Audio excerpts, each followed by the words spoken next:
नमस्कार दोस्तों, स्वागत है आप सभी का मेरे YouTube चैनल स्टेनो गुरु शिवा में। दोस्तों शुरू करते हैं आज की डिक्टेशन। संपादकीय गति लेखन संख्या 193, गति 80 शब्द प्रति मिनट। स्टार्ट। संयुक्त राष्ट्र की एक रिपोर्ट ने ऐसी वैश्विक समस्या की ओर ध्यान आकर्षित किया है जो तेजी से आर्थिक, सामाजिक और राजनीतिक संकट का रूप लेती जा रही है। इसके अनुसार विश्व की लगभग 40% आबादी यानी लगभग 3.4 अरब लोग सुरक्षित, पर्याप्त और किफायती आवास से वंचित हैं। इनमें से 1 अरब से अधिक लोग कच्ची बस्तियों, झुग्गी झोपड़ियों अथवा अत्यंत खराब आवासीय परिस्थितियों में जीवन यापन के लिए विवश हैं। यह स्थिति तब है जब दुनिया तकनीकी प्रगति, आर्थिक विकास और शहरी विस्तार का दावा कर रही है। स्पष्ट है कि विकास की चमक के पीछे एक बड़ा वर्ग ऐसा है जिसके सिर पर छत तक नहीं है। संयुक्त राष्ट्र की विश्व शहर रिपोर्ट 2026 का विषय वैश्विक आवास संकट डैश कार्यवाही के मार्ग है। यह विषय केवल शहरी नियोजन का प्रश्न नहीं, बल्कि सामाजिक न्याय, आर्थिक समानता, पर्यावरणीय स्थिरता और मानवीय गरिमा से जुड़ा हुआ है। आवास का संकट अब केवल गरीब देशों तक सीमित नहीं है।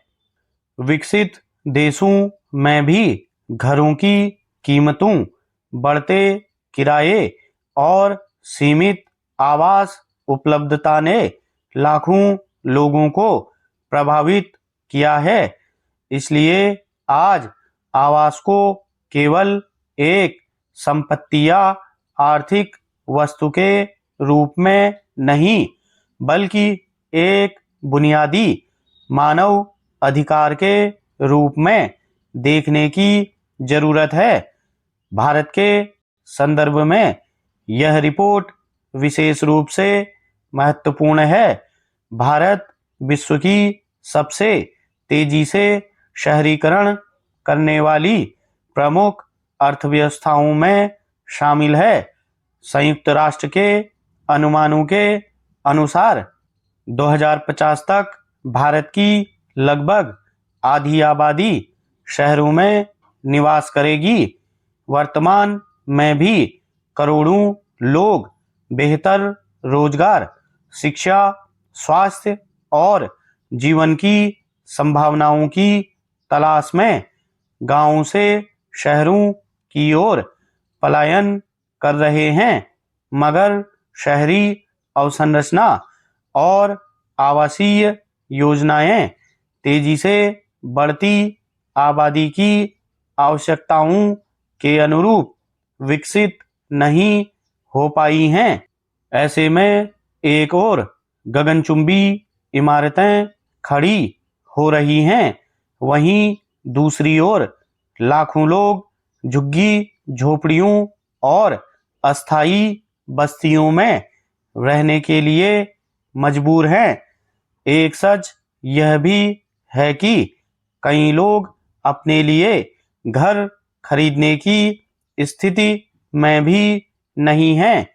वैश्विक स्तर पर मकान की कीमत और आय का अनुपात लगातार बढ़ रहा है। वर्ष 2010 में जहां यह अनुपात 9.3 था, वहीं 2023 में यह बढ़कर 11.2 हो गया। मध्य और दक्षिण एशिया में यह आंकड़ा 16.8 तक पहुंच चुका है।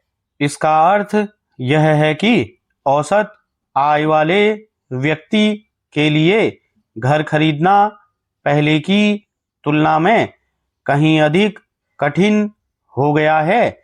भारतीय महानगरों में स्थिति और भी गंभीर है। स्टॉप।